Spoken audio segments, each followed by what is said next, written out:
Good morning, everybody. Merry Christmas. Glad to be back with you. It's been, about 5 hours ago we were talking, and we were doing sweet potato pie, sweet potato cake, and banana pudding. So now it's time to get the meat of this meal literally in the stove cooking so we can get it ready so we can eat dinner around 4-ish. So I hope you all having a God bless Merry Christmas. Jesus is born celebration today. I hope you are encouraged by Jesus Christ, our Lord and Savior, the one who hung on that cross for us. Excited about the God that gave his only son for us. I'm telling you, we got something to be excited about this morning, folks. And I'm really, really going. I'm tired. You know, look, this is so typical of Christmas time ever since I can remember Christmas, even as a child. Christmas Day, Christmas morning, you so tired and sleepy because you've been up all night. You either, for my life, I was either up all night when I was a child trying to sneak and see what my mom got us for Christmas and eating candy cane and oranges under the bed and then fall asleep, get back up, just waiting in anticipation of Christmas morning.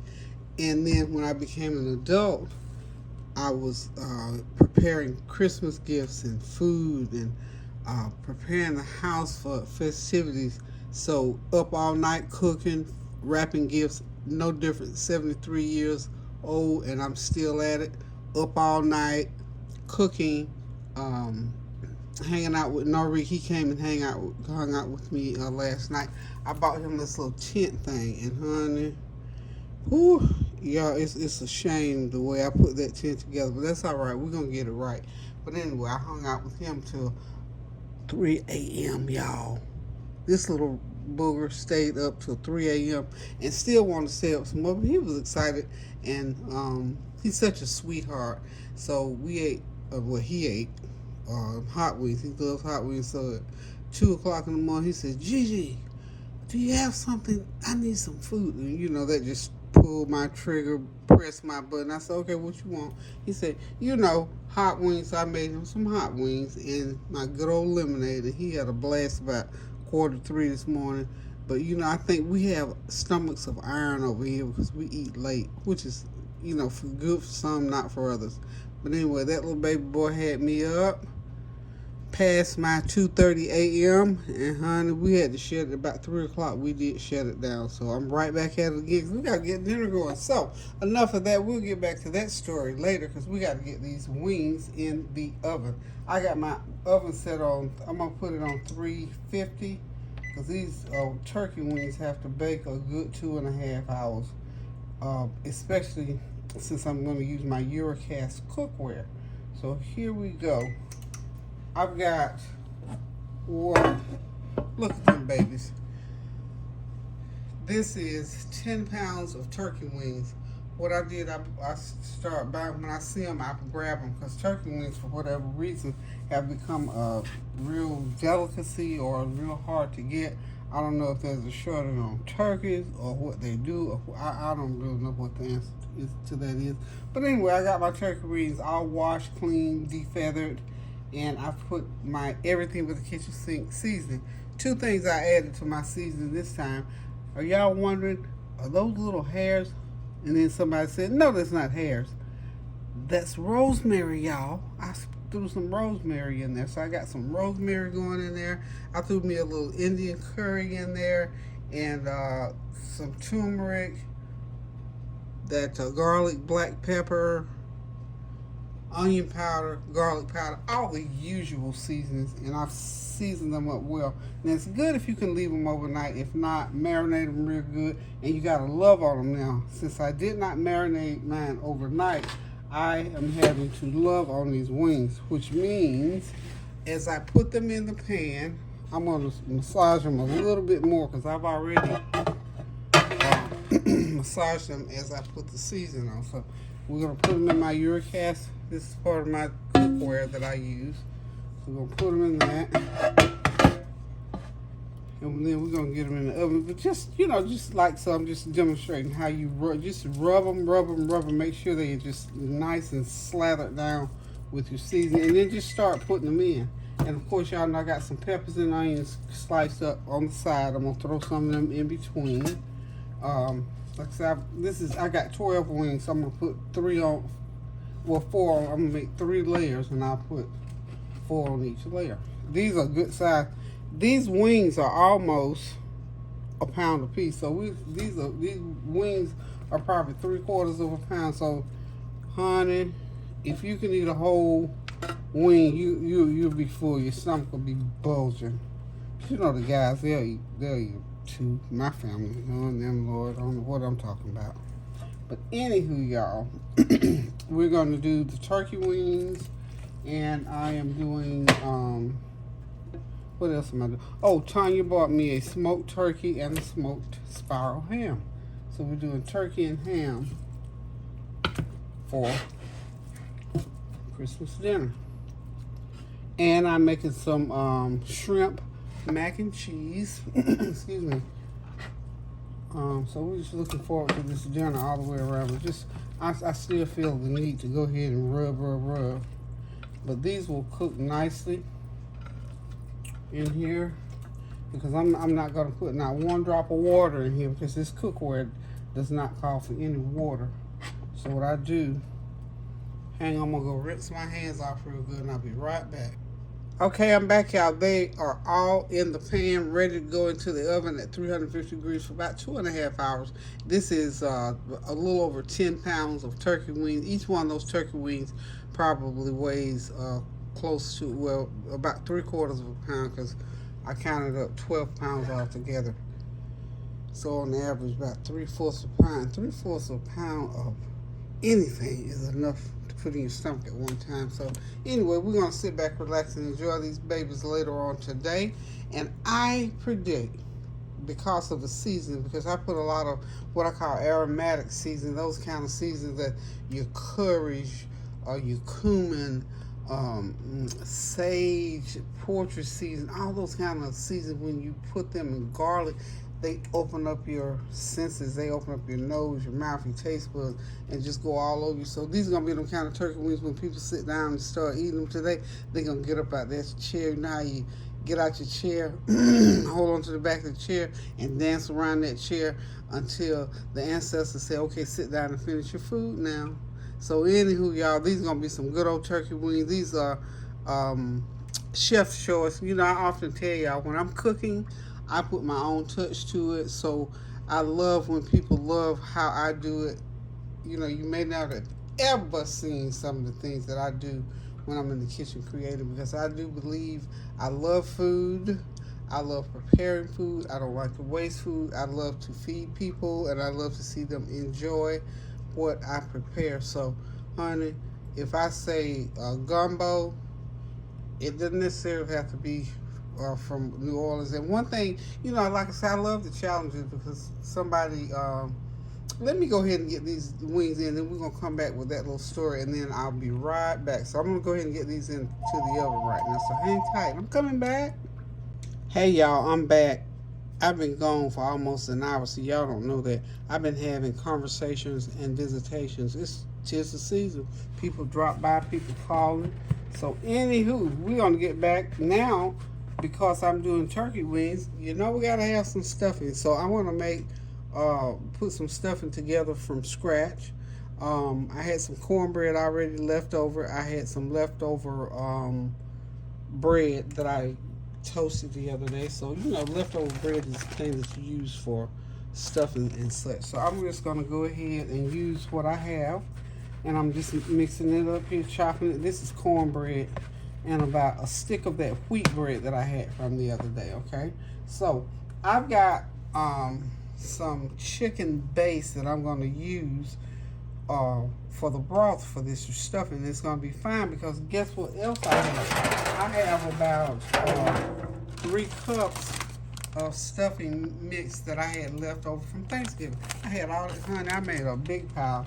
Didn't realize I made that much, but thank God I did. It's already well seasoned, and it's going to set the pace. It's going to be the base for this stuffing. So I can just put it together like I want to. I don't know if I'm going to have a house full or a handful today. So there's some more cornbread.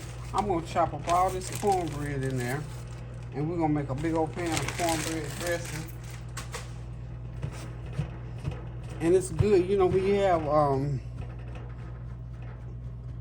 have all this different all this cornbread, honey. I was surprised I had all this cornbread. I'm so excited I didn't have to make any more cornbread, because you know that's the basis pretty much of stuffing. Okay, so gotta have that cornbread. So now I'm gonna put some breadcrumbs in. Let's find some breadcrumbs. I am going to put in, and these are just regular breadcrumbs, okay? I'm gonna put in about a cup of breadcrumbs. What kind of weird noises my stove making, y'all? Whew. Well, that was a pan sitting there making that noise, so okay. Let's go ahead with this. And so I think we're gonna have a nice pan of stuffing, y'all. Chop, chop, chop. And I had already grated me some peppers and onions yesterday. See, I did some do-ahead stuff. I made tuna, so I went ahead and grated. So all I'm doing here is, this is, let me go ahead and do this. This is my 2 cups of my chicken bouillon.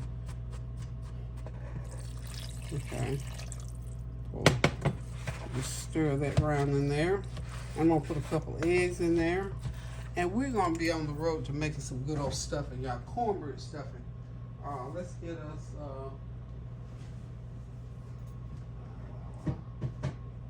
let's get some eggs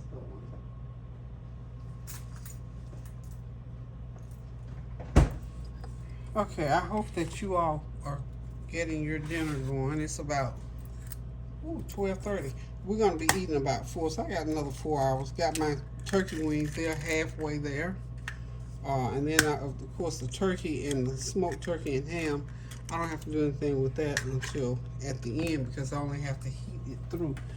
The turkey and ham are fully cooked already. So that's a blessing. Tanya got that for me. So, you know, I got a lot of food to cook, but not a lot of different entries. You know, the amounts are going to be huge, because we're going to have quite a few today, as I'm finding out. Okay, so now we're going to go ahead and put the eggs in. Once I get the eggs in, it'll be, you know, just mix this amount of now, just mixing everything up. So this is my veggies that go. That's peppers and onions. And then I'll add my already mixed stuffing to this, and it's going to be wonderful. It's going to be absolutely wonderful. So hang tight and I'll be right back.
Okay, I'm back, y'all. This is the last go through. I'm just going through here. Got to put the hand in it, y'all.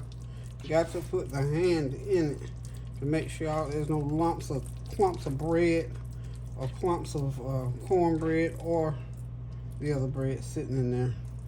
Okay, so everything feels like it's nice and smooth. So what we're going to do now, we're going to rinse the hand and we're going to get it into the pan, y'all. rinse the hand and get it in the pan. Okay. I do hope that y'all are enjoying this day. I am so much enjoying myself. I'm telling you the truth. A little bit tired because I tell you, Norika and I were up late just enjoying each other. He hung out with me last night, so we just enjoyed each other. I enjoy having him around because he's such a sweet little guy, and he just has such a good conversation. I mean, he and I talk, and I mean, really talk. We can talk. I can talk to him about the Bible now. How about that? 7 years old. Like I said, train up a child. And he is the one that he pays attention. He remembers stuff, and he takes it to heart. And I love that about him. I always tell him and Man or TJ not to lose that about themselves. So we're going to go ahead and put this into the pan, and it's going to go into the oven here shortly. Okay. I might have some of this left over. Let's see.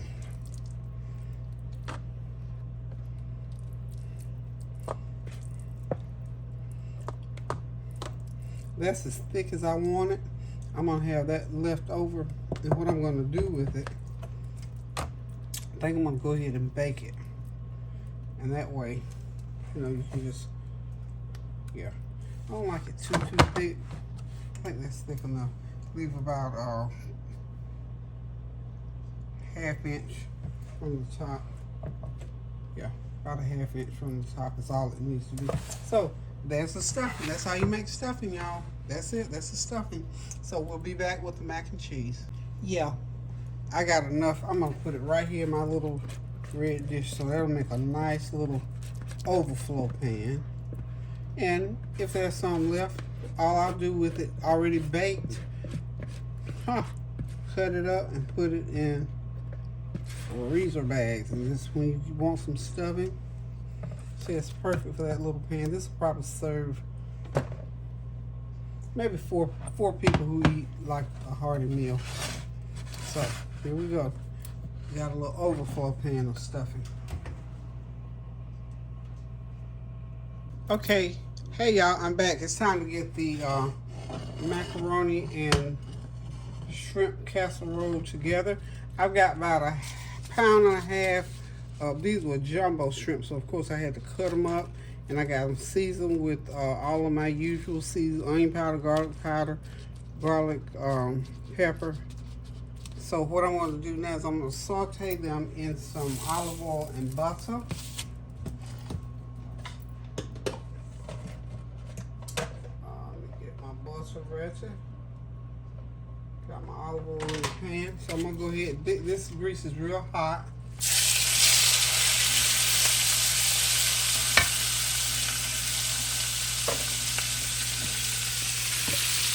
Yeah, there's the shrimp that's going to go into, oh wow, my pan cooled off right quick. This is a lot of shrimp, y'all. I really wanted them to saute more so than anything. See, there's one of them big old shrimp, and this is not even the biggest one. I'm using jumbo. That's an extra large shrimp. I'm using jumbo and extra large shrimp in this recipe. Okay, there goes the stove saying my wings need to be looked at. We're going to get them out and look at them. And I got my stuffing in there cooking. So we're going to let these saute and simmer for a minute, and I'll come back and we're going to put this mac and cheese together and get it in the oven. So we'll be right back.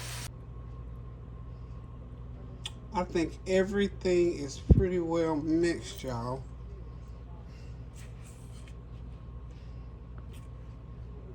Let's go ahead. Okay. I'm going to go ahead and pour in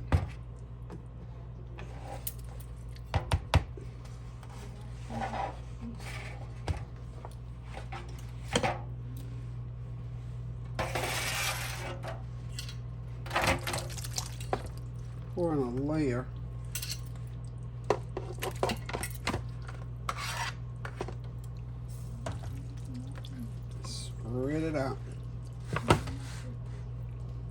should have plenty of shrimp in here.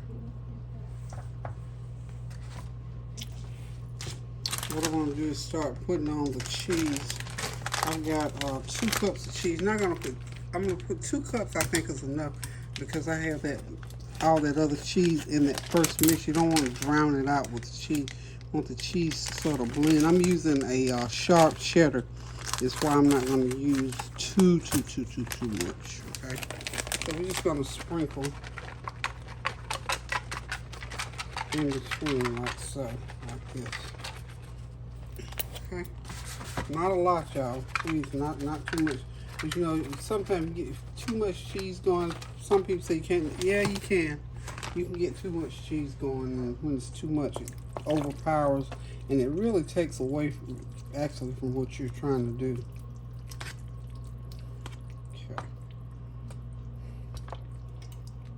a little more there, and we're just gonna layer it. Maybe this is one more layer, and it's gonna be finished. So we'll be right back. One more layer. Okay, y'all, everything is all in, so I'm gonna top it off with, I've mixed some breadcrumbs, some cheese, and some just regular the cheddar, and some Parmesan cheese, just to make some kind of a little topping. Since we got the shrimp in there, just make a little light topping for it. And there it is, y'all. We're getting ready to feast, because this is gonna be good. And before I put it into the oven, let's find my olive oil spray, and I'm going to spray the top of it real good. Spray it real good like so. And any kind of spray that you have will do. This is just to give it a little bit more moisture. And I'm going to place a piece of foil on the top of it so it won't crunch up too much. Okay, so that's the mac and cheese. It's going into the oven, and we'll see you later. We'll be right back with part 2 of this meal in about 5, 4, 3, 2, 1.